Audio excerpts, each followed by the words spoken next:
avant de recruter, il faut vraiment tomber amoureux du problème et pas de la solution. Le risque, en fait, de voir le recrutement comme la solution miracle. Et donc, à chaque fois qu'on a l'impression qu'il y a un problème, on recrute. Ça, pour moi, c'est le premier écueil. Et donc, pour plutôt tomber amoureux du problème que de la solution, il faut être sûr qu'on a bien isolé le problème. Et donc, pour ça, généralement, l'intuition des fondateurs qui est plutôt la bonne, c'est de le faire. C'est Ok. avant de recruter un sales, faire le sales, faire du sales. Et donc, quand tu fais ça, tu comprends ton produit, tu comprends ton cycle de vente.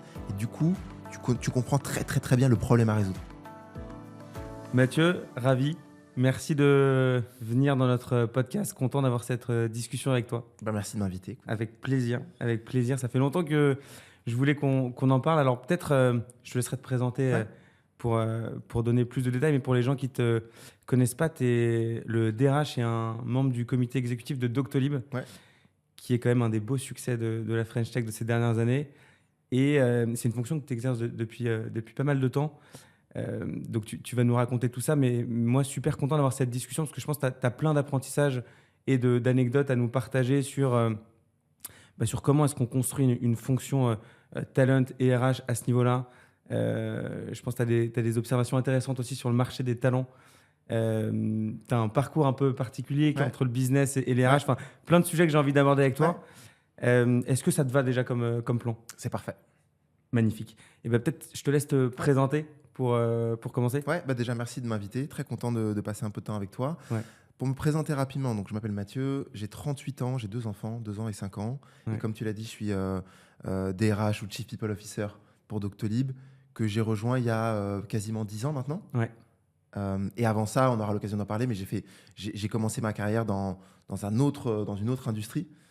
Et j'ai la chance aujourd'hui de contribuer à la croissance de cette belle entreprise qui a encore beaucoup de choses à faire. Donc on est content de ce qu'on a fait, mais il y a encore plein de trucs à faire. Trop bien. Trop bien. Et ouais, justement, sur ton parcours, hein, c'est un parcours qu'on n'a pas l'habitude de voir. Tu as fait du M&A, je crois, chez Rothschild, si je ne dis pas de bêtises. Ensuite, tu as dirigé Take It Easy, qui est, pour ceux qui ne connaissent pas la boîte, un peu un Deliveroo. L'ancêtre de Deliveroo, c'est ça. Je me souviens, moi, j'utilisais quand j'étais en conseil en strat sur des longues soirées. Et ensuite, tu as rejoint Doctolib, mais pas sur une fonction RH, sur une fonction plus business, quoi. Exactement. Et tu as fait le switch ensuite vers les RH. Exactement, comme tu l'as bien dit. En fait, à la sortie de mon école de commerce, j'ai rejoint Rothschild pour travailler en fusion-acquisition pendant 4-5 ans. Très intéressant, et je garde quand même de cette période-là beaucoup de choses. C'est des métiers qui sont très intenses, des métiers du conseil très intenses, mais on apprend beaucoup. Je considère que c'est une très bonne formation qui m'a appris des trucs que j'utilise encore aujourd'hui, même après plus de 10 ans. Donc j'ai fait ça pendant 4-5 ans, et après j'ai pris la décision de faire autre chose parce que j'avais l'impression que ma courbe d'apprentissage commençait à ralentir, et je voulais faire autre chose. Et j'ai cherché l'endroit où je pouvais à la fois utiliser ce que j'avais appris et en même temps apprendre des trucs totalement différents. Et c'est là que l'évidence de rejoindre une start-up m'est venue. Et donc j'ai rejoint Techity, effectivement. Et la chance que j'ai eue, c'est que j'ai rejoint, donc c'était une entreprise de food tech, au tout début de la food tech et au tout début de cette entreprise-là. Donc en fait, je suis arrivé, j'étais un des premiers employés. C'était en quelle année, ça ? C'était en 2000. J'ai l'impression d'être un dinosaure. Non, je sais pas. Non, c'était en 2015, je crois. Ok. C'était en 2015, 2016. 2016. Non, 2016, c'est quand j'ai rejoint. Pardon, 2016, c'est quand j'ai rejoint Doctolib. C'était en 2014, pardon. Donc en 2014, je rejoins Take It Easy. Un des premiers employés, peut-être le premier employé en France, ça c'est sûr, avec la mission de lancer le business. Et donc la chance que j'ai, c'est que de par cette expérience-là et Doctolib aujourd'hui, j'ai vu en gros tous les stades d'une entreprise entre 5 employés et aujourd'hui quasiment 3000 chez Doctolib. Et donc ça, c'est hyper intéressant. Et effectivement, comme tu l'as dit, j'ai eu 2 grands métiers, des métiers très management, stratégie, et depuis 4-5 ans, le métier de Chief People Officer chez Doctolib. Et qu'est-ce qui a expliqué ce switch ? Comment tu es arrivé au RH ? Tu t'es fait virer de la partie business. On a souvent je dis ça en rigolant, évidemment. En plus, je suis de ton côté de la barrière. Mais on a souvent une image des RH parfois qui un peu dissociée de la partie business pure et dure. Et donc, c'est rare de voir des transitions de la partie vraiment DG, General Management, vers des RH, quoi. Bien sûr. Qu'est-ce qui, toi, t'a fait faire ce switch ? C'est vrai que c'est très rare. Et en fait, ce qui est marrant, c'est que quand tu regardes aux États-Unis ou dans les pays anglo-saxons, c'est beaucoup moins rare, Ok. ce type de parcours. Tu vas avoir beaucoup de gens qui ont commencé dans des fonctions business classiques et qui passent côté RH. Ouais. Tu as aussi beaucoup de... Ça arrive très souvent des gens qui ont été RH qui passent après sur des fonctions business. Donc, les frontières sont beaucoup plus poreuses dans Ok. le monde anglo-saxon. En Ok. France, ça l'est très peu, comme tu le disais. Ouais. Moi, en fait, le switch, je pense qu'il s'est fait en 2 temps. Il y a eu premièrement la décision, au moment où j'ai pris cette décision. Et ça, ce qui est assez marrant, c'est que c'est Stan, le cofondateur de Docto, le CEO de Doctolib aujourd'hui, qui m'a proposé le job. C'est-à-dire que j'y avais pas pensé avant. Ouais, c'est ça. Et pourtant, quand il me le propose, j'ai dit oui tout de suite. Ouais. J'ai même pas négocié mon salaire.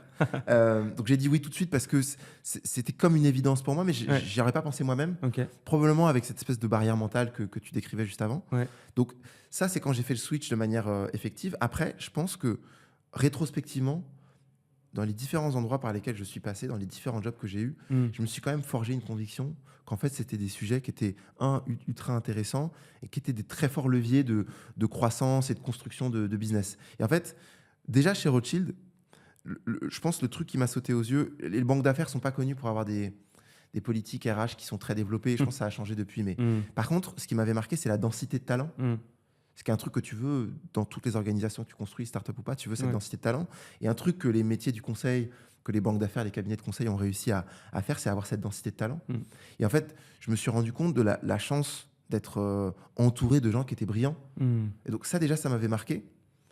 Premièrement, et ensuite après quand je suis passé de l'autre côté plus startup management, en fait quand tu es manager, moi mon job c'était de lancer Take It Easy en France, 90% des trucs que je faisais au début c'était des sujets people en fait. Et pareil quand je rejoins Doctolib pour contribuer au lancement de Doctolib en Allemagne, 80% des trucs que je fais c'est des trucs people. Il faut recruter les gens, il faut les former, il faut penser la structure organisationnelle. Ensuite, il faut se dire, attends, mais comment on va organiser une boîte qui était franco-française pour la faire devenir internationale? Ça, c'est des sujets organisation, RH, people. Donc, je me suis forgé cette conviction petit à petit. Et du coup, quand on m'a proposé ce job-là, ça a été un peu l'aboutissement de ça. Et aujourd'hui, moi, je ne conçois pas du tout mon job comme un job de fonction support. Je conçois mon job comme une fonction d'accélération du business, de transformation, etc. Et donc, c'est ça qui fait que c'est un job que je trouve très intéressant. Et comment t'expliques cette différence? Tu disais dans les pays anglo-saxons, aux US ou en Angleterre, c'est mieux vu qu'en France? Deux choses. Un, je pense que dans la façon dont on forme les professionnels, les ressources humaines en France versus comment c'est fait aux États-Unis, c'est très différent. C'est-à-dire qu'aux États-Unis, les formations pour les ressources humaines, il y en a, mais c'est pas la panacée pour faire ce métier-là. C'est souvent des gens qui ont fait des études de business, en fait. Parce que quand tu apprends le business aux États-Unis, tu apprends tout ce qu'il faut pour créer une entreprise. Et il y a un grand volet de ça qui est un volet ressources humaines. Tu as aussi un très gros volet qui est un volet finance. Et donc, typiquement, aux États-Unis, il y a beaucoup de gens qui sont dans la finance qui ont aussi grandi dans le business avant. Donc, ça, je pense que dans la formation, ça explique... Oui, tu as moins des formations ad hoc juste sur le métier des RH, c'est des formations comment tu gères une boîte. Et il se trouve qu'en tant que dirigeant, tu dois passer un gros pourcentage de ton temps là-dessus. Et donc, du coup, ça fait que le positionnement de ces sujets là-bas, il est beaucoup moins sur la partie compliance, expertise, qui sont bien évidemment très importants. Il va être beaucoup plus sur ta capacité à comprendre un business et à l'accompagner. Et donc, c'est là où on est un peu en retard encore en Europe, je dirais. Après, depuis, je pense, sur les dernières années, post-Covid, aujourd'hui avec l'intelligence artificielle, les sujets ressources humaines, organisation du travail, talent, skills, etc., ça devient quand même beaucoup plus top of mind. Donc, je perçois quand même un changement sur ces sujets-là. Et donc, tant mieux, parce que ça veut dire qu'il y a de plus en plus de gens, et même nous, dans nos équipes, on aura l'occasion de parler, mais dans les équipes RH de Doctolib, on a de plus en plus de gens qui viennent pas de la fonction à la base. Et ce qui fait un très bon mélange. Et ça s'est passé comment, le switch de position? Parce que moi, je comprends le côté théorique de j'ai une vision business des entreprises et c'est le people qui les drive. Donc, ça s'entend théoriquement. Et ensuite, le lendemain, t'es DRH. Est-ce que tu as déchanté ou au contraire, est-ce que tu vois comment ça s'est passé les premiers jours? Alors, j'ai pas du tout déchanté pour plusieurs raisons. Premièrement, parce que déjà, j'étais quand même bien entouré et je le suis toujours. Ça reste un travail d'équipe. Donc, quand tu construis une équipe, tu essaies de compléter avec avec les choses que tu sais pas faire. Donc Ouais, là, j'ai eu la chance d'être bien entouré, ça c'est le premier truc. ouais. Deuxième truc, c'est que chez Doctolib, on a cette culture-là, on a cet ADN-là Mm. de prendre les sujets RH ou les sujets people très au sérieux. C'est très incarné. Et donc, avant même que je prenne ce poste-là, il y avait des gens qui travaillaient sur ces sujets-là. Stan, notre fondateur, Ouais. d'autres membres du comité exécutif, des employés qui étaient là depuis la première heure. Ouais. Et donc, je suis quand même arrivé dans un contexte où il y avait une très forte attente sur ces sujets-là, D'accord. ce qui peut être stressant, mais Ouais. qui est, en fait, c'est de l'énergie, quoi. Et donc après, mon job, c'était plutôt de surfer sur cette vague-là Ouais. et de pas se tromper et de développer les bons trucs au bon moment. Mais donc du coup, j'ai pas du tout déchanté. Oui, parce que tu dis le people et le talent chez Doctolib, Ouais. à l'époque, c'était déjà cœur de croissance, cœur de business, Bien et sûr. pas vu comme une fonction support, quoi. Exactement. Et ça, cette culture-là, elle Ouais. vient d'où, selon toi? Parce que nous, on le voit chez Sonar Ouais. avec les entreprises qu'on accompagne. Il y a ce type d'approche. Il y a aussi des approches plus fonction support, Ouais. Plus transactionnel. plus transactionnelles. Je sais pas s'il y a qu'une seule façon de le faire. Moi, je sais que personnellement, je pourrais faire ce métier-là que dans un contexte comme celui de Docto. Ouais. Mais ça, c'est personnel. Ouais. Après, je sais pas s'il y a une seule façon de le faire. Ce que je sais, c'est que moi, ça m'arrive aujourd'hui de côtoyer des entrepreneurs, alors bien évidemment Stan, mais d'autres entrepreneurs. Et je trouve que ceux qui m'impressionnent le plus, ça va être des entrepreneurs qui ont une ambition extrêmement forte pour ce qu'ils font. Et ça passe forcément par vouloir s'entourer de gens qui sont brillants. Et ça ne veut pas forcément dire construire une boîte avec des milliers de gens. Tu peux créer des business exceptionnels avec beaucoup moins de gens. Bien Ça sûr. dépend de comment ta boîte est structurée, de ton business. Mais quand même, cette intention-là, moi, je la retrouve chez les founders qui sont très bons. Et donc, du coup, je me dis, ce qui va plutôt pêcher, c'est la mise en musique de ça. Je vois beaucoup de founders qui sont un peu démunis parce qu'ils arrivent pas à structurer ça ou à conceptualiser ça. Ils ont du mal à s'entourer sur ces sujets-là. Ce qui, du coup, est assez marrant parce que souvent, tu vois, dans les startups où les fondateurs sont très impliqués, souvent, c'est eux qui vont faire ce job-là avec leur chief of staff, par exemple. Ouais. Et je suis sûr que toi, quand tu bosses avec certains de tes clients, en fait, une partie de tes interlocuteurs, souvent tes interlocuteurs, ça va être le fondateur de la boîte, le chief of staff souvent, s'il y en a un. Ouais. Parce que le passage de cette intention du fondateur à vouloir s'entourer des meilleurs, créer une aventure humaine, etc., à créer un système qui va être géré par d'autres, dont un ou une DRH, ça c'est assez difficile à faire. Il faut trouver la bonne personne, il faut être OK pour déléguer, il faut être OK pour donner un petit bout de la culture de ta boîte à quelqu'un d'autre. C'est pas évident à faire Et souvent, ce qui se passe, c'est que les fondateurs le gardent pour eux, ce qui est intéressant, hein. Mais ça peut avoir ses limites quand tu construis une boîte qui est amenée à grandir très vite. Quand tu construis un modèle différent où tu as moins d'employés, c'est autre chose.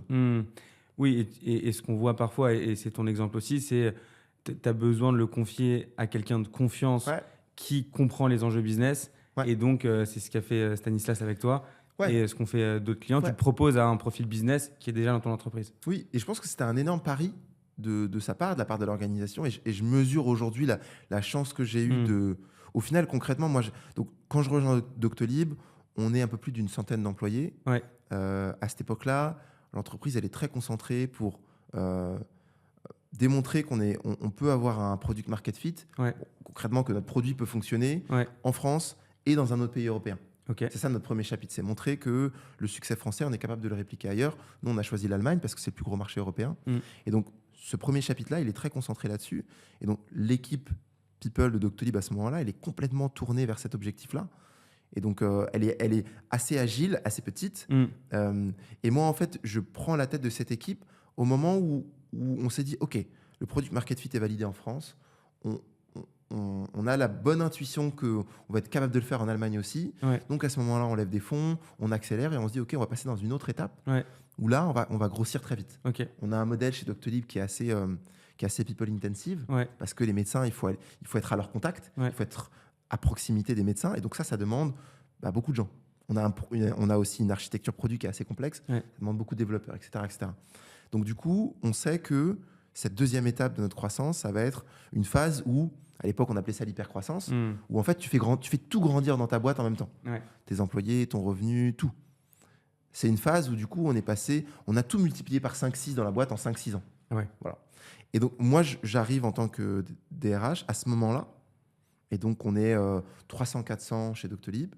et on a une petite dizaine d'employés on a une petite dizaine de, de personnes qui constituent l'équipe RH. Ok. Et c'est qui, du coup, les premiers membres d'une équipe RH, ou recrutement, et peut-être que tu mets recrutement et RH dans la même. Ouais, en fait, c'était très déformé parce que sur la petite dizaine de gens qui étaient dans cette équipe-là, les 2 tiers, c'était du recrutement. Ok. En fait, on avait un responsable RH en Allemagne, un responsable RH en France.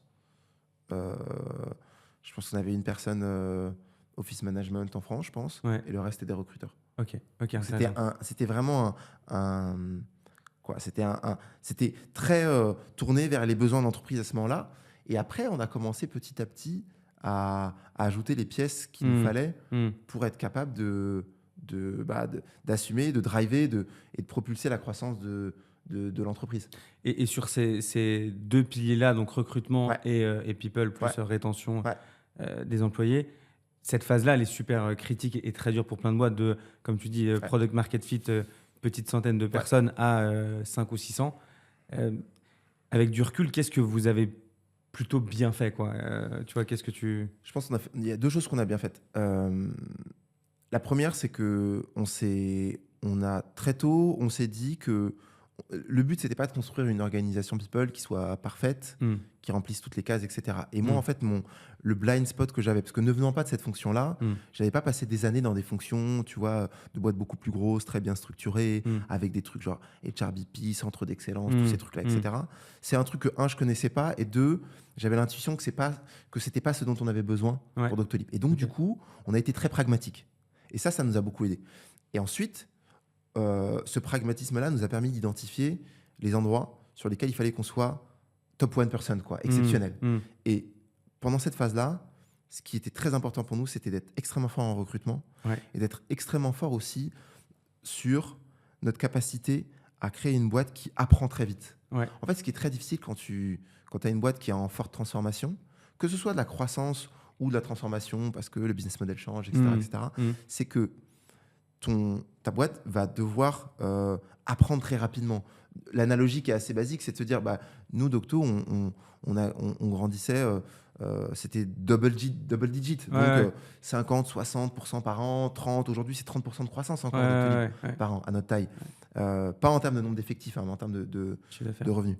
Et donc du coup, tu te dis, il faut que tes gens soient 10, 15, 20, 30% meilleurs chaque année. Et ça, c'est très dur, en fait. À la maille individuelle, c'est très dur d'être meilleur chaque année, c'est dur. Et donc, nous, on s'est dit, comment on peut faire ça ? Comment on peut faire pour que on recrute des gens qui aient cette envie de progresser chaque année, chaque mois, chaque semaine.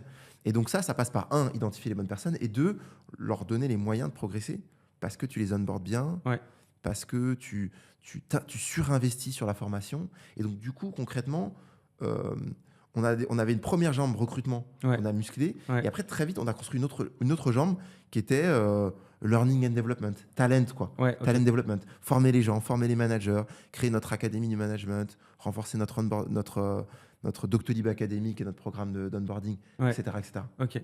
Oui, donc tu dis recruter des gens très forts et faire en sorte que ces gens très forts puissent progressent chaque année. Exactement. Et ça, c'est clair. Mais si je vais un cran plus loin dans le concret, tu vois, recruter des gens très forts, je pense que tout le monde est partant pour ça.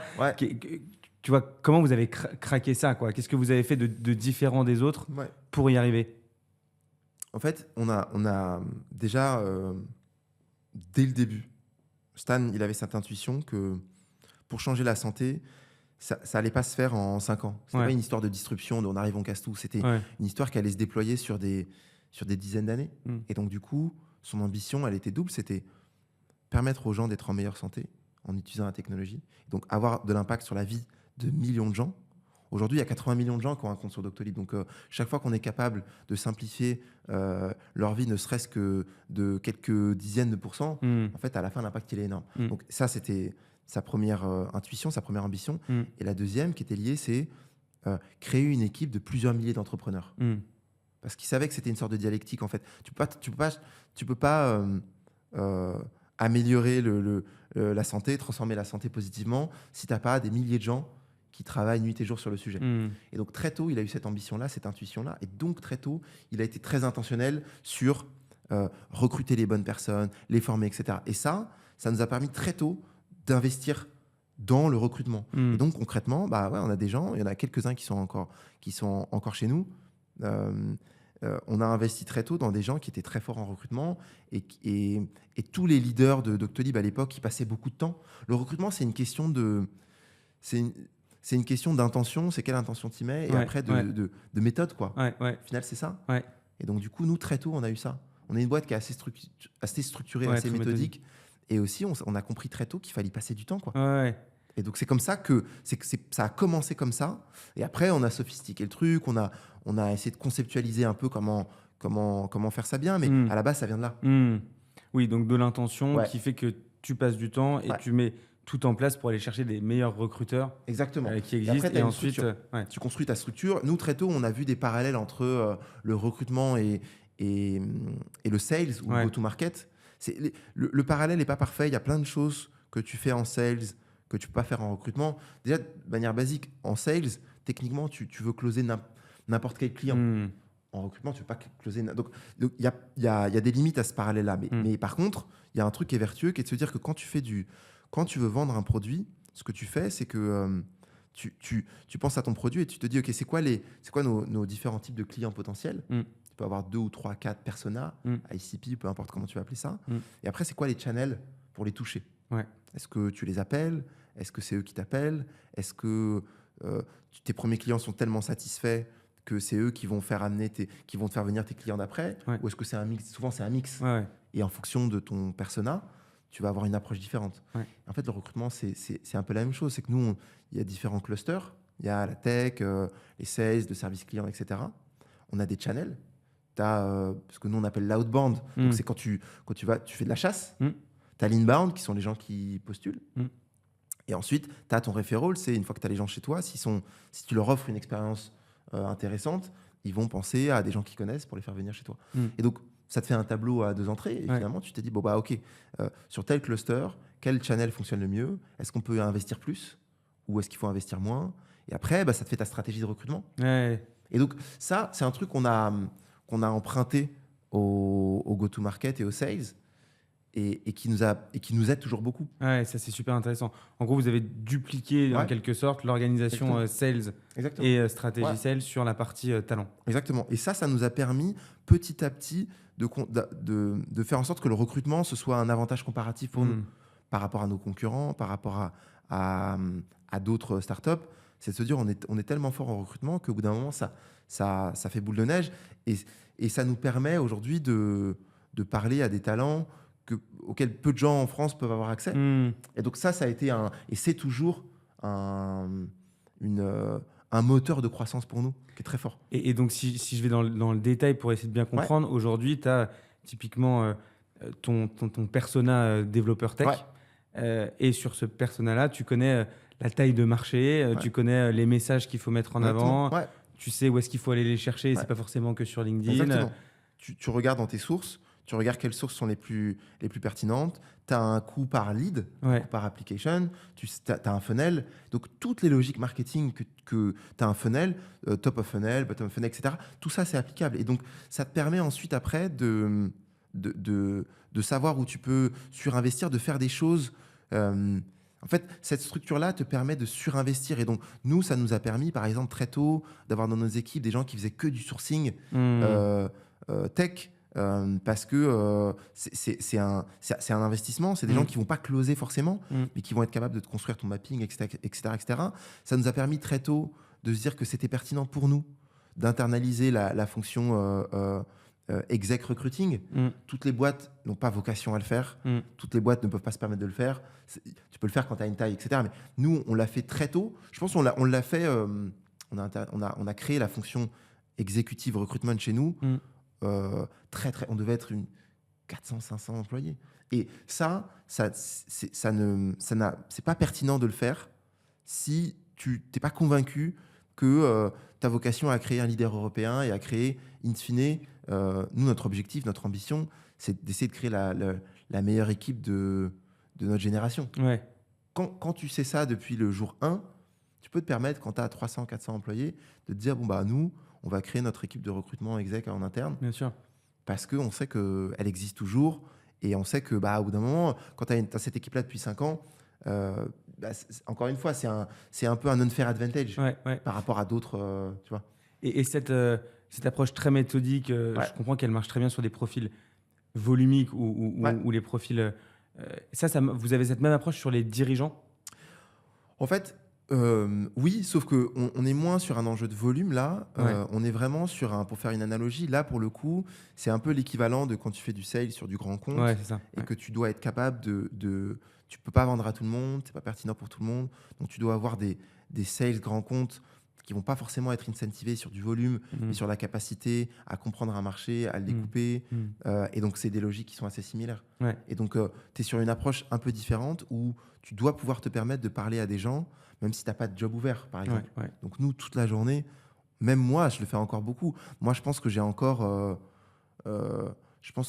par semaine, je dois avoir 5-6 entretiens, mais qui ne sont pas des entretiens, qui sont des conversations. Oui. Parce que moi, mon objectif, c'est de parler il est double mon objectif, c'est de parler à tous les gens en RH en France qui sont brillants, tous, peu importe, un, et deux, là, c'est à l'échelle de l'entreprise, parler à tous les gens qui sont exceptionnels, peu importe qu'on ait un job ou pas. Et donc, ça, c'est pas très efficace parce que sur les. Si j'ai 5 surtout dans une approche hyper croissance où tu essaies d'être au plus pragmatique, ça peut être un peu contre-intuitif. Et pour se permettre de faire ça, il faut surinvestir sur son équipe de recrutement pour que du coup, tu puisses avoir des gens dans tes équipes qui vont recruter peut-être une personne par mois. Il y a certains endroits où c'est OK de recruter même moins d'une personne par mois. Par contre, c'est ça qui est beau dans les métiers de people, c'est que là, c'est pas que un numbers game. Tu peux recruter une personne qui va changer complètement la trajectoire de ton entreprise. Une fois que tu as compris ça, tu peux te permettre de surinvestir sur ces sujets-là. Ouais, c'est clair. Oui, donc cette comparaison, elle marche aussi sur la partie recrutement de dirigeants. C'est plus l'approche très sur mesure, très premium, comme tu pourrais avoir quand tu es un sales qui s'adresse au CAC 40. Quoi. Exactement. Super intéressant. Et l'internalisation, tu dis, elle est pertinente parce qu'en fait, vous projetiez sur mécaniquement, on va devoir recruter X dirigeants par an. Et donc, même d'un point de vue business, ça a du sens économiquement aussi, au bout d'un moment, d'avoir quelqu'un qui est dans ta boîte, qui connaît par cœur, qui fait partie du projet. Exactement. Et donc ça, c'est un luxe, entre guillemets. Enfin, c'est pas un luxe, c'est un investissement. Et après, c'est pareil, c'est une logique d'investissement. C'est là où, même pour dézoomer sur les sujets RH et people, mais ça s'applique vraiment pour le recrutement, c'est qu'une question de retour sur investissement. Les sujets people, en fait, on peut mesurer un retour sur investissement. Quand tu es dans une entreprise avec une stratégie qui est claire, avec des défis qui sont clairs, c'est très facile de translater ça en enjeu organisationnel et en enjeu talent. Et donc, ça devient très facile d'identifier des top priorités. Nous, on est très clair chaque année sur, bien sûr, la stratégie d'Octo, notre North Star. Et on est aussi très clair sur ce qu'on va devoir réussir en 2026, l'année prochaine, par exemple. Et donc, il y a bien évidemment un volet organisationnel. Nous, chez Docto, aujourd'hui, on a 6 priorités stratégiques. Une d'entre elles, et depuis, ça fait 10 ans qu'on a ça, qu'on a un nombre donné d'initiatives stratégiques. Une d'entre elles a toujours été les enjeux people. Parce qu'on a des enjeux sur le recrutement, bien évidemment, sur la rétention des talents, sur l'adhérence et l'alignement de notre équipe avec notre culture. Et donc, en fait, du coup, ça devient simple de savoir où est-ce qu'il faut surinvestir. Et du coup, c'est pure logique d'investissement. Ouais, c'est intéressant. C'est en lien avec ce que tu disais sur l'approche business aussi. Exactement. Ouais. Et super intéressant, franchement. Je pense que à la fois le parallèle entre l'organisation sales et recrutement et l'approche sur même les recrutements de dirigeants, je pense que ça vous différencie de pas mal de boîtes qu'on voit. Et on comprend bien ce que vous avez plutôt très bien fait, quoi. Qu'est-ce que vous avez loupé? Enfin, tu vois, c'est quoi le plus gros loupé si tu regardes un peu en arrière et l'impact de ce loupé? Parce que je trouve que c'est aussi intéressant de comprendre un loupé en recrutement ou en people, l'impact terrible que ça peut avoir, quoi, en fait, parfois. Il y en a plein des loupés et c'est plutôt une bonne chose de louper parce que ça veut dire que tu essayes. Donc je pense que, et ça c'est un truc que je trouve qui n'est pas assez présent dans la culture tech en France, c'est que une boîte qui loupe, c'est une boîte qui a essayé. Et les boîtes qui réussissent, c'est des boîtes qui ont loupé plein de trucs. Et donc, je pense que on doit aussi être capable de parler de ça. Nous, on a essayé beaucoup de choses, donc il y a plein de choses qu'on a loupées. Il y a des choses qu'on a surestimées. Par exemple, typiquement en Allemagne, je pense qu'on avait visé juste sur le fait de se dire que c'était le plus gros marché en Europe, qui est un marché qui est plus gros que le marché français. Là où on s'est trompé, c'est qu'on avait sous-estimé la complexité de ce marché-là. Alors que dans notre culture, on a ce truc qui est très fort de proximité avec nos utilisateurs, qui est, je pense, une condition nécessaire pour réussir dans la santé. On a un peu loupé la marche au moment du lancement en Allemagne. Et donc, on a sous-estimé la difficulté technologique pour lancer le marché allemand, parce qu'on pensait que parce qu'on connaissait très bien nos utilisateurs en France, on pouvait faire un parallèle quasi, immédiat avec les utilisateurs en Allemagne. Donc, on a sous-estimé la difficulté. Donc, on a sous-estimé l'organisation qu'on allait avoir besoin de construire en Allemagne et donc les leaders qu'il fallait qu'on recrute. Et donc, très concrètement, pour répondre à ta question, on a recruté des gens qui n'étaient pas assez expérimentés au début en Allemagne. Et donc, en fait, le coût, c'est d'abord un coût d'opportunité, parce que tu te dis, si on avait recruté des gens suffisamment bons, alors, etc., on aurait pris des décisions plus rapides. Et donc, concrètement, tu perds des trimestres, quoi. Quand tu te trompes sur un recrutement, tu peux perdre 1 an et demi, c'est hyper long. Et en fait, dans un contexte d'une boîte qui a 2-3 ans d'existence, ou dans un contexte de boîte qui est une boîte... moi, ça m'arrive souvent de discuter avec des directions, des ressources humaines ou des directions tout court d'entreprises qui sont beaucoup plus anciennes que Docto, mais qui sont dans des phases de transformation. Quand tu es dans une phase de transformation, tout va très vite du coup. Et donc, si tu te trompes, 6 mois ou perdre 6 mois ou 1 an, c'est énorme. Et donc, c'est ça, en fait. Ça, c'est des erreurs qui sont courantes et qui coûtent très cher. Alors après, encore une fois, c'est comment tu es capable en tant qu'organisation de compenser ça. Ça veut dire que les erreurs de recrutement, elles te ralentissent. La capacité, et je pense que c'est là où on est très fort chez Doctolib, la capacité à compenser les erreurs qu'on peut faire, elle est par contre très forte. Et donc, typiquement, concrètement, sur l'Allemagne, on a sous-estimé un peu la difficulté de lancer le marché allemand, qui est souvent le cas d'ailleurs. C'est très difficile de lancer l'Allemagne. On en parle souvent avec d'autres startups. On a sous-estimé ça. Par contre, pour la façon de compenser, c'est qu'on a dit, OK, il faut qu'on aille là-bas. Donc, moi, c'était mon job. Donc, j'y passais 3-4 jours par semaine, toutes les semaines, en Allemagne. Et Stan, qui était le fondateur de Docto, il y passait 3-4 jours par semaine. Et ça, il y a très peu de fondateurs qui sont capables de se dire, OK, là, on a fait une erreur, on est en difficulté, mais on va y arriver quand même. On va minimiser le coût de ce truc-là et on va y passer du temps. Et donc, le prix à payer, c'était... on a pris un appartement, un Docto flat à Berlin, et il était tout le temps occupé par moi, par Stan, par d'autres, pour compenser, quoi. Et ça, on le voit pas mal, que ce soit en Allemagne, même pour les boîtes qui se lancent aux US ou pareil, en Angleterre, aller recruter le premier dirigeant à l'étranger, c'est super dur parce que tu connais pas ton marché de talent. Ce que tu disais tout à l'heure, quand tu es un sales, tu dois bien connaître ton marché, et c'est pareil quand tu es un recruteur. Ça, oui, tu dis ça, en fait, il faut y aller pour connaître ton marché de talent et avoir le même knowledge que celui que tu as en France. En fait, dans beaucoup de business, lancer un nouveau pays, c'est pas pareil que lancer la boîte from scratch, mais pas loin. Et donc ça veut dire qu'il faut y mettre une intensité entrepreneuriale très forte. Ce qui peut arriver souvent, c'est que tu crées ta boîte et tu lances ton activité, tu recrutes, tu grossis. Et à un moment, tu décides de te lancer dans un pays. Et souvent, l'erreur, c'est que l'intensité entrepreneuriale n'est pas assez forte. Ça veut dire que soit le fondateur n'y va pas, soit les gens qui sont recrutés pour le faire sont pas capables de mettre cette même intensité, soit la boîte n'est pas déformée suffisamment pour y allouer suffisamment de ressources. C'est ça l'erreur. Il y a plein de façons de le faire. Ce qui est sûr et certain, quelle que soit la façon de le faire, que le fondateur y aille ou pas, etc., l'intensité qu'on met à comprendre le marché des talents et à recruter les bonnes personnes, elle est clé. Et donc ça, pour le coup, il y a beaucoup de boîtes qui ratent tout court leur expansion internationale parce qu'elles n'ont pas recruté les bons talents. Oui, c'est un peu sous-estimé, moi j'ai l'impression, cette partie-là.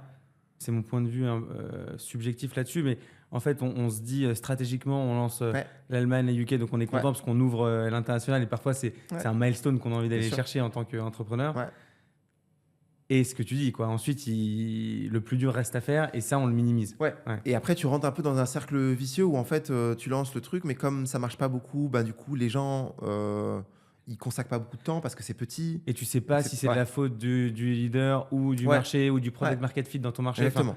Et ça, en fait, ce truc-là, typiquement, ce défaut de, tu vois, d'accountability ou ce défaut de ownership, tu n'aurais jamais ça dans une boîte qui se crée au début avec des fondateurs qui ont de bons niveaux de drive, etc. Bien sûr. Et donc, c'est pour ça que un des écueils quand tu te diversifies ou c'est de ne pas trouver la bonne façon de mettre cette intensité-là. Et encore une fois, généralement, les fondateurs sont des bons... Les fondateurs sont souvent des bons recruteurs en moyenne parce qu'ils y mettent l'intensité. Le problème souvent des fondateurs, c'est qu'ils y mettent beaucoup d'intensité, ils y mettent beaucoup d'œufs. Par contre, ils ont un peu un défaut de structure. C'est-à-dire qu'ils pensent que le fait d'y mettre beaucoup, ça suffit. Et du coup, ils loupent un peu le côté structuré du recrutement. Je vois. Et les deux sont nécessaires. Trop bien. Et justement, je voulais... Pour qu'on aide ces fondateurs-là, je me suis préparé quelques questions un peu concrètes, une sorte de petit playbook à emporter pour ces gens-là qui nous écoutent. Et si ça te va, je te pose quelques questions concrètes et si tu peux répondre aussi concrètement pour que ce soit actionnable. Donc, peut-être déjà pour commencer, si je suis un fondateur ou un dirigeant et que je réfléchis au recrutement, par où je dois commencer? Je pense qu'il y a 3 trucs. Il faut vraiment, avant de recruter, il faut vraiment tomber amoureux du problème et pas de la solution. Le risque, en fait, c'est de voir le recrutement comme la solution miracle. Et donc, à chaque fois qu'on a l'impression qu'il y a un problème, on recrute. Ça, pour moi, c'est le premier écueil. Et donc, pour plutôt tomber amoureux du problème que de la solution, il faut être sûr qu'on a bien isolé le problème. Et donc, pour ça, généralement, l'intuition des fondateurs qui est plutôt la bonne, c'est de le faire. C'est avant de recruter un sales, faire du sales. Et donc, quand tu fais ça, tu comprends ton produit, tu comprends ton cycle de vente. Et du coup, tu comprends très, très, très bien le problème à résoudre. Ça, c'est le premier truc. Faire le job au maximum. Ou en tout cas, être très, très proche du job. Ça, c'est le premier truc. Deuxième truc, c'est une fois qu'on a compris ça, c'est de manière très froide, mais être capable de mettre, c'est juste une page, ça pourrait me tenir sur un post-it, mais c'est quoi les attendus du job. Et je pense que c'est de se dire concrètement, qu'est-ce qui doit se passer dans ma boîte, dans mon entreprise, si je recrute la bonne personne au bout de 6 mois. Donc au bout de 6 mois, qu'est-ce qui va changer dans ma boîte si sur ce job-là, j'ai trouvé la personne parfaite 6 mois, 1 an, peu importe. Ça, ce truc-là, c'est hyper utile parce que, ça permet de confirmer le besoin, ça permet d'être extrêmement clair sur l'impact que le job va avoir et donc sur le niveau d'ambition qu'on y met. Et ça permet aussi de bien vendre le job par ailleurs aussi. Ça, c'est le deuxième truc. Troisième truc, c'est d'être capable de traduire ça en une liste de questions à poser et de s'y tenir. C'est souvent là où ça manque, c'est qu'en fait, du recrutement, c'est un peu bête et méchant. Il faut poser toujours les mêmes questions aux gens. Il faut le faire autant de fois que... pour pouvoir les benchmarker. Tu vois, moi j'ai fait beaucoup, de par mon job, j'ai fait beaucoup... Je pense que, j'ai pas compté, mais en 10 ans... je pense au rythme de, facile 2 par semaine. Peut-être j'ai fait 1000 entretiens, je pense, un truc comme ça, ou peut-être plus. Et il y a encore des fois où je me dis, j'ai pas été bon. Et quand j'ai pas été bon, c'est que j'ai pas assez préparé. C'est que j'ai pas ma liste de questions, j'ai pas pensé ce truc-là. Et donc, a fortiori, quand tu commences le recrutement, ces 3 étapes de tomber amoureux du problème, le transcrire en un impact concret en interne, et ensuite en juste une liste de questions. Un process de recrutement, c'est juste une liste de questions. Pas besoin que ce soit hyper... et juste être systématique. Voilà, c'est ça pour moi. Ok, super intéressant. Sur la première partie, surtout, tu dis de... je vois très bien ce que tu dis, mais j'avais jamais verbalisé de dire, en fait, on a un problème. La bonne réponse, c'est de recruter quelqu'un full-time qui va s'en occuper. Et sans savoir vraiment, en fait, sans avoir disséqué le problème pour savoir ce dont on a besoin. Ok. Et en fait, ça, tu vois, typiquement, c'est ça qui, je trouve, qui fait du métier de recrutement un métier passionnant. C'est que du coup, pour faire ça, ça doit être la même chose pour un recruteur. C'est-à-dire qu'un recruteur, il doit être capable de comprendre suffisamment le besoin d'une équipe, la trajectoire d'une équipe, les skills qui peut manquer, ce qu'elle essaie d'accomplir, etc. Pour être capable ensuite de trouver les bonnes personnes, de bien leur vendre, etc. Et ça que je trouve hyper intéressant, c'est que du coup, quand tu recrutes, tu as la chance, l'opportunité te plonger, de t'immerger dans un problème à résoudre, quoi. Ah ouais. Oui, d'un point de vue culture business, C'est clair. c'est clé. Ouais. Ok, donc tu dis bien comprendre Ouais. le problème potentiellement en faisant le job, Ouais, autant que parce que c'est possible. comme ça qu'on le comprend le mieux. Ensuite, mettre sur le papier clairement le besoin, qu'est-ce qu'on attend de ce rôle à X mois pour faire en sorte que ce soit une réussite. Oui. Et ensuite, c'est quoi les questions que je vais poser systématiquement aux mêmes personnes, évidemment en restant en bonne intelligence. On s'adapte un peu, mais pour pouvoir benchmarker les gens les uns avec les autres. Exactement. Ok. C'est pour éviter en fait les biais. C'est pour éviter les biais. Enfin voilà, c'est-à-dire qu'en fait, bien évidemment, quand tu recrutes quelqu'un, il y a une partie que tu peux formaliser, hein, mais en tout cas au début, c'est plus. Il y a une partie d'intuitu ou de culturel ou peu importe. Au début, souvent dans les projets qui se lancent, ça n'a pas été totalement formalisé. Donc c'est ce que les fondateurs vont appeler de l'instinct. Ça fonctionne. C'est important de aussi fonctionner à l'instinct, mais uniquement si quand même il y a une forme de structure. Et ça prend combien de temps ? Enfin, combien de temps je dois passer sur le recrutement ? J'allais dire beaucoup, mais en fait, je pense que dans une entreprise, dans un projet, le bottleneck, c'est le talent. Il faut y passer beaucoup de temps. Et beaucoup, c'est quoi ? C'est 25, c'est 50, c'est 75 ? Je pense que, je dirais, mis bout à bout, ça doit être dans un contexte où, encore une fois, hein, la croissance est vraiment liée au recrutement de plein de gens ou de quelques gens stratégiques. Je pense que ça va être au moins je dirais, grand minimum un jour par semaine. Donc 20%, quoi. Donc, je pense minimum. Entre 1 et 2 jours par semaine. Ok. Et encore une fois, moi, je pense que mis bout à bout, sur le recrutement, j'y passe encore facile, je pense, 2 jours par semaine. Et qu'est-ce que je dois faire, moi, en tant que dirigeant ? Tu vois, sur ce 1 ou 2 jours par semaine, en gros, je fais quoi ? Enfin, je motive des gens, je dois voir tout le monde, tu vois ? Alors, ça dépend des stades, mais je pense qu'au début, voir tout le monde, oui. Je pense que être capable de rentrer dans le détail. Nous, ça arrive encore à des leaders de chez nous d'être impliqués dans des panels de recrutement pour des gens qui sont, tu vois, N-2, N-3, N-4, bien évidemment. Je pense que ça, c'est important. Donc, c'est rencontrer les gens et se dire, voilà, en fait, j'ai 2-3 rôles ouverts dans mon organisation, c'est clé. Donc, bien évidemment que je suis dans ce panel-là. Ça va être aussi faire de la chasse. Nous, on incite beaucoup des managers à faire de la chasse. Un truc où je pense qu'on doit être meilleur, c'est, tu vois, on faisait le parallèle tout à l'heure du recrutement, comment le recrutement peut s'inspirer des logiques sales, des go-to-market. Plein de trucs à prendre. Je pense qu'on a bien poussé ça. Un truc sur lequel je pense qu'on a encore de la marge, nous, c'est comment, on a commencé, mais comment tu peux t'inspirer des méthodologies produits dans le recrutement. Le recrutement, c'est aussi un produit. Quand tu as un manager qui a un besoin, il a un problème, c'est j'ai besoin de remplacer quelqu'un dans mes équipes, ASAP, etc. etc. Ça, c'est un problème. Il y a 2 approches. Soit tu lui proposes un service, soit tu lui proposes un produit. Un service, c'est en gros, quand tu fais du service, c'est en gros, tu te dis, bon, avec une approche un peu bête et méchante, mais c'est, j'ai 10 tâches à faire, je vais m'atteler à faire chacune de ces tâches, une par une, le mieux que je peux. Quand tu fais ça, tu te retrouves vite bottleneck. Parce que si tu as 15 tâches, hop, ça bloque. Quand tu as une logique un peu produit, c'est essayer d'identifier dans les 10 tâches qu'est-ce que tu peux automatiser ou faire par l'utilisateur, etc., etc. C'est comme quand tu crées un produit. Je comprends. Quand tu lances un produit, en tant qu'entrepreneur, ton rêve, c'est d'être bottleneck. Ça veut dire que tu as tellement d'utilisateurs que tu ne sais pas comment faire. Et donc, du coup, ton rêve, c'est de ne pas savoir onboarder tous tes clients. Et donc, du coup, tu dis, OK, là, je l'ai fait comme ça. Moi, je suis fondateur. J'ai onboardé toutes mes boîtes moi-même. Là, ça ne marche plus. Donc, il faut que je fasse un truc. OK, je vais investir sur du self-onboarding. Je vais permettre à mes utilisateurs de faire 50% d'onboarding. Ça, c'est une logique produit, ça. Et dans le recrutement, tu peux faire un peu pareil. C'est-à-dire, si je suis recruteur et que j'ai 10 hiring managers qui m'appellent en même temps, comment je fais pour éviter d'être bottleneck? Tu décomposes ce que c'est de lancer un recrutement. Quand tu lances un recrutement, tu as une phase qui est le setup du job. C'est construire la job desk, être très clair sur le problème, sur l'impact, commencer à regarder un peu le marché, etc.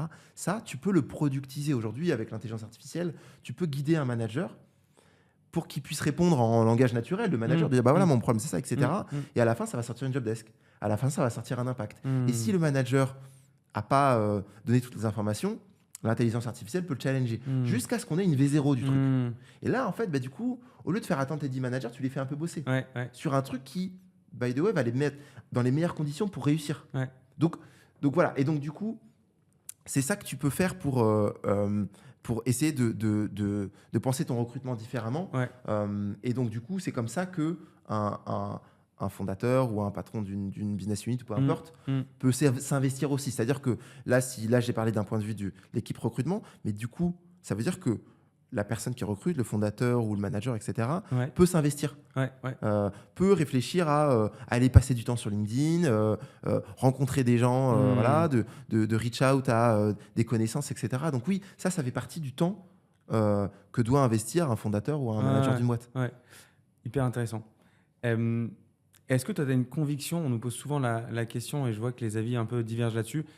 Est-ce une conviction entre est-ce qu'il faut plutôt recruter par le haut, tu vas recruter d'abord un manager qui ensuite va recruter son équipe, ou à l'inverse recruter des contributeurs individuels et ensuite quand on aura une équipe assez formée, là recruter un manager? Ouais, c'est une très bonne question ça, qui revient souvent. En fait, je pense qu'il faut un peu recruter par le milieu, entre guillemets. C'est-à-dire que par le milieu, ça veut dire je suis fondateur, j'ai une vision claire sur là où j'ai envie d'amener mon équipe et mon produit. Je connais parfaitement le problème à résoudre. Donc, mettons que je suis un fondateur, j'ai un produit, il va falloir avoir du sales parce que voilà. Je connais mes clients, j'ai closé mes 10 premiers clients, etc. etc.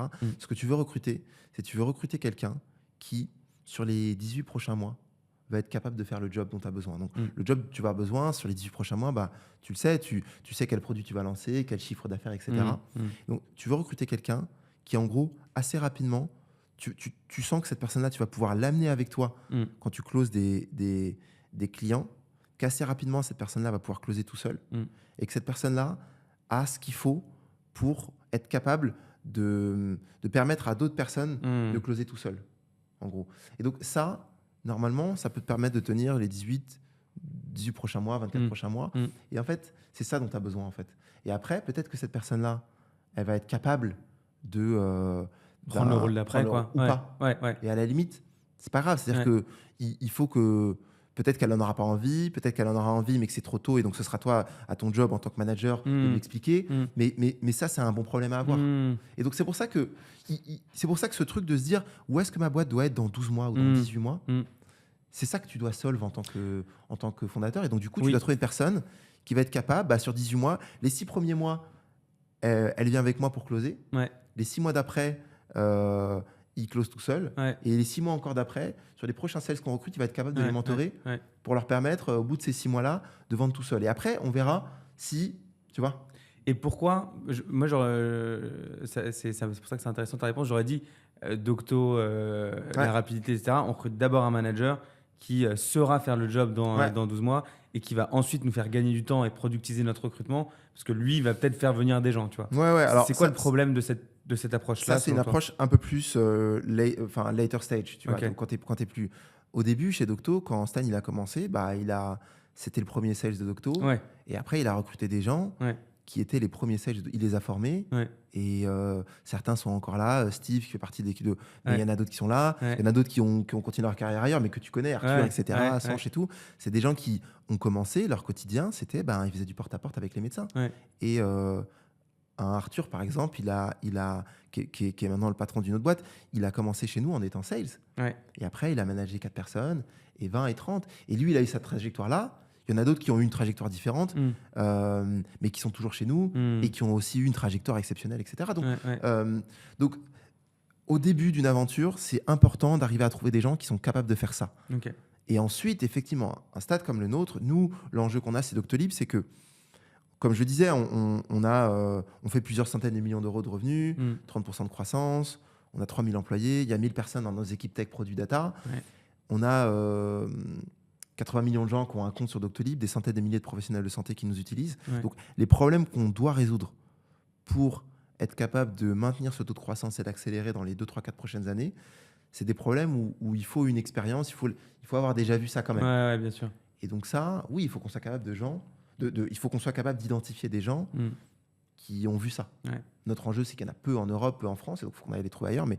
Et par contre, ces gens-là, il faut qu'ils soient aussi capables d'être hands-on. Bien sûr. D'arriver Nous, on a gardé quand même cette approche où moi, j'ai vocation, et des fois, les équipes recrutement, elles se moquent de moi, mais j'ai vocation à être le premier recruteur de Doctolib, et le premier HRBP de Doctolib, et le premier coach de Doctolib. je suis pas le meilleur, mais ça reste mon job. Même si dans mes équipes, il y a une centaine de personnes, etc. Et ce que tu disais, on a 1000 personnes dans les équipes tech data. J'ai vu que vous avez pas mal communiqué sur les équipes IA. Enfin, vous faites beaucoup de recrutement, vous allez accélérer vachement sur l'IA en ce moment. Vous avez lancé des produits, etc. J'ai vu. Est-ce qu'il y a une différence? Est-ce qu'on recrute un talent IA? Et déjà, qu'est-ce que ça veut dire, quoi, grosso modo? Mais est-ce qu'il y a une différence dans l'approche de recrutement avec un talent lambda? Désolé pour eux. Non, mais alors en fait, fondamentalement, non. Fondamentalement, c'est le même exercice. Ouais, c'est ça. Par contre, c'est un exercice qui est plus profond. Il y a Ouais. plus de concurrence. C'est un exercice ce sont des métiers et des approches et un mindset qui sont quand même assez différents de ce que tu peux connaître. C'est-à-dire que généralement, on a tous dans notre univers immédiat des gens qui sont des ingénieurs, voilà. Des gens qui sont des chercheurs, c'est plus rare déjà. Et donc, c'est une approche qui est différente, c'est une mentalité qui est différente. Et donc, c'est une population que tu vas pas attirer de la même façon, avec les mêmes arguments. Et ça prend du temps quand même, parce que encore une fois, c'est le même exercice, mais plus profond. Nous, ça nous a mis du temps pour le faire. Tu vois, alors même qu'on a une approche assez volontariste, et encore une fois, je pense qu'on n'est pas mauvais sur ces sujets-là. On a mis, je pense, 6 mois, 1 an avant de vraiment comprendre le marché, ce dont on avait besoin, comment leur parler. Ça a mis du temps.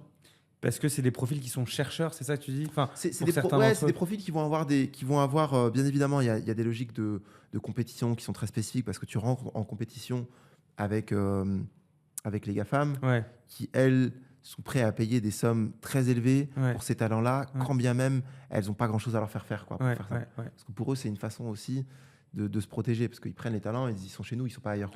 Donc du coup, oui, il y a un niveau de concurrence et de compétition qui est ces temps-ci, qui est extrêmement aigu. Mais c'est aussi des choses... Tu disais, un talent IA, ça ne veut rien dire. Par exemple, tu vois, les LLM et GenAI, ça existe avec le scale d'aujourd'hui depuis 2-3 ans. Donc si tu dis, moi, je veux recruter quelqu'un qui est exceptionnel en intelligence artificielle, qui a 15 ans d'expérience. OK, mais en fait, pendant les 10 premières années de sa carrière, cette personne-là n'a pas du tout touché aux enjeux de GenAI. Et donc, du coup, ça demande une profondeur de compréhension qui est plus importante que sur d'autres métiers. Mais ça reste le même exercice. Avec, il faut y mettre beaucoup d'intensité, par contre, parce que ces temps-ci, le niveau de compétition est très élevé. Oui, c'est un nouveau marché, donc comme tout nouveau marché, il faut comprendre. Et c'est un marché qui est très concurrentiel. Bien sûr. Parce que tu as les OpenAI et les GAFAM qui se battent sur les mêmes profils. Exactement. Et après, ça reste les mêmes arguments. Nous, on arrive à convaincre des gens qui sont dans ces entreprises-là, où on arrive à la fin des process à avoir les faveurs de candidats qui pourraient aller dans ces GAFAM, parce qu'on a une mission qui est claire. On est une entreprise française, on a un impact positif sur la vie des gens. Donc, c'est pas pareil de travailler dans ce type de projet. On n'est pas les seuls, il y en a d'autres en France, que de travailler sur comment on va optimiser le temps passé sur telle application pour qu'on puisse vendre plus de publicité, qui revêt des challenges techniques qui sont exceptionnels, hyper intelligents, et qui à la fin ça a un impact qui est moins positif sur la vie des gens. Super intéressant. Et une autre question que je voulais te poser, parce que nous, on le voit pas mal aussi avec les clients qu'on accompagne. Si je caricature, en 2021, quand tout allait très bien, on nous parlait beaucoup de diversité dans les recrutements. Là, contexte un peu moins réjouissant, on voit des tendances à aller vers plus moins de risques, des recrutements plus réflexes. Est-ce que toi, tu vois ça aussi, et comment tu approches ce sujet-là dans un contexte qui n'est pas top? Bien sûr, c'est une très bonne question qu'on se pose beaucoup chez Doctolib. En fait, nous, le parti pris qu'on a, c'est d'essayer de faire de la diversité une solution et pas un problème à régler. C'est-à-dire que, bien évidemment, chez Doctolib, comme beaucoup de boîtes, on manque de diversité à plein d'égards, sur les travailleurs handicapés, sur l'âge, etc. Donc, c'est un enjeu pour nous. Par contre, on ne voit pas ça comme un problème. On voit ça comme une solution, comme un moyen de répondre aux objectifs de l'entreprise. Donc, je vais donner un exemple très concret. Dans les années 2020-2021, là, le marché était très, très bullish, donc beaucoup de boîtes lèvent de l'argent, donc tout le monde veut recruter des full stack à Paris. Et nous, on s'est dit, en fait, il n'y a pas que à Paris qu'il y a des talents. C'est impossible. Il y a d'autres villes en France. Et donc, on s'est dit, il faut qu'on aille aller chercher ces talents ailleurs. Et donc, on a fait un travail de mapping, de talent intelligence, qui est de la market intelligence, mais appliqué aux enjeux talent, pour se dire, OK, en fonction des besoins qu'on va avoir dans les 3-4 prochaines années, dans quelle ville on peut trouver ça? Et en fait, on a vu qu'il y a plein de villes. Nous, on a choisi Nantes pour plein de raisons. Et en fait, ça nous a permis, du coup, aujourd'hui, on a ouvert il n'y a pas longtemps, on a inauguré nos nouveaux bureaux à Nantes. On aura plusieurs centaines de personnes là-bas, des gens en tech, en produits, services clients, sales. Et en fait, ça nous apporte de la diversité géographique. Et ça, pour nous, ça a été une solution. Sans ça, on n'aurait pas réussi. On aurait pris 12-18 mois au lieu de 12 mois pour faire notre staff plan. Et donc, en fait, et on l'a fait pour recruter sur le service client, on l'a fait sur la tech, par exemple sur les nationalités, sur la diversité culturelle. Aujourd'hui, chez Docto, on a plus de 60 nationalités, 65, 68, je crois. Ça, en fait, pour nous, c'est pas du tout ça a été pour nous une solution. Le problème, c'était comment on fait pour continuer à attirer des talents alors que le marché français, il est très qualitatif, mais il est assez restreint, en faisant venir des gens de partout dans le monde. Donc, en fait, on le voit comme un atout. Dernier exemple, on est entreprise à mission chez Doctolib, on est B Corp, on fait des choses sur Women in Tech, sur ce genre de sujet.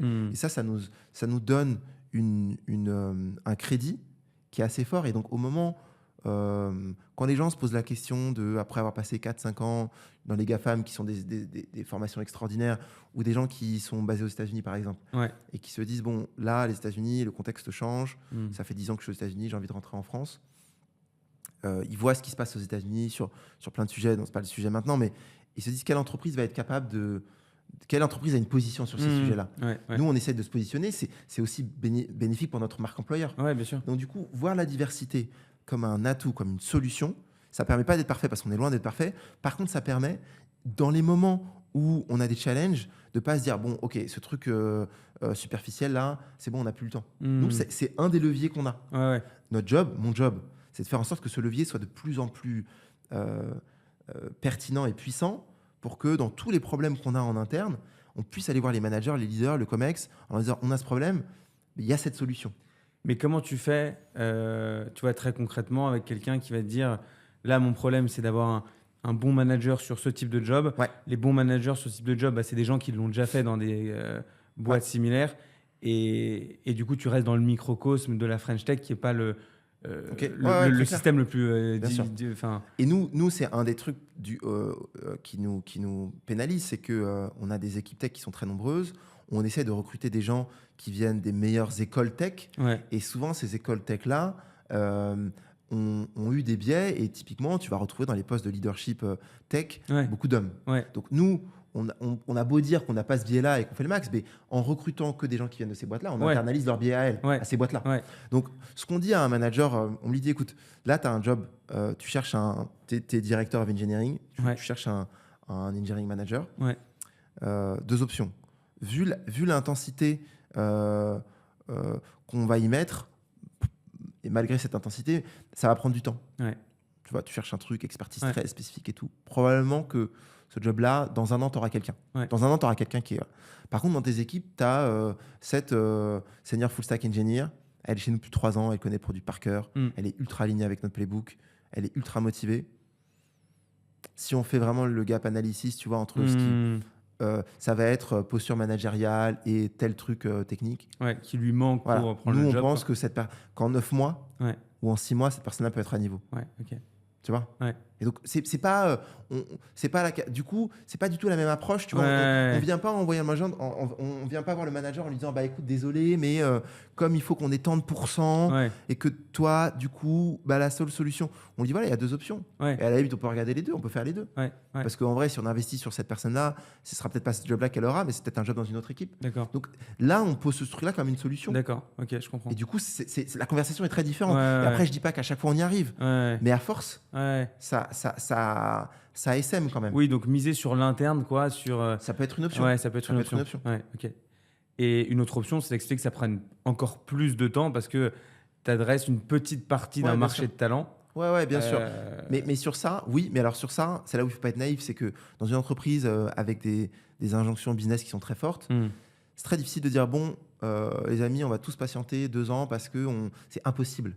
En fait, c'est là où je pense que parfois la boîte ou les équipes dirigeantes peuvent perdre patience, perdre foi en la diversité, c'est quand c'est vu comme un impératif qui, en disant bah voilà, désolé, mais on peut pas Qui dessert le business, Ouais. quoi. Ouais. Il faut être assez agile sur ce sujet-là si on veut éviter que ça devienne dogmatique et que ça devienne orthogonal avec des injonctions business qui sont, à la fin, une boîte, elle doit grandir, elle doit développer des produits, elle doit satisfaire ses utilisateurs. Ça, c'est l'objet premier d'une entreprise. Ouais. Donc c'est ce qu'on essaye de faire, loin d'être parfait, mais à des endroits, on voit que ça devient une solution. Les managers, ils s'en saisissent, les leaders, ils s'en saisissent. Et là, on se dit, OK, là, on a gagné une victoire. Et le but, c'est que partout dans l'organisation, ce truc-là devienne des solutions. C'est ça, et c'est comme ça qu'on se dit qu'à la fin, ça va devenir un muscle de l'entreprise et pas un truc de compliance ou de tu vois, pas une bonne action qu'on fait quand ça va bien et qu'on stoppe quand ça va moins bien. Ouais. Super intéressant. Cool. Je vais te libérer, Mathieu. Il y a 3000 employés, 80 millions de patients. C'est ça, ouais. Allez servir. Merci d'avoir pris le temps. Franchement, super intéressant d'avoir partagé tout ça. Merci pour toutes tes questions. Merci, Mathieu.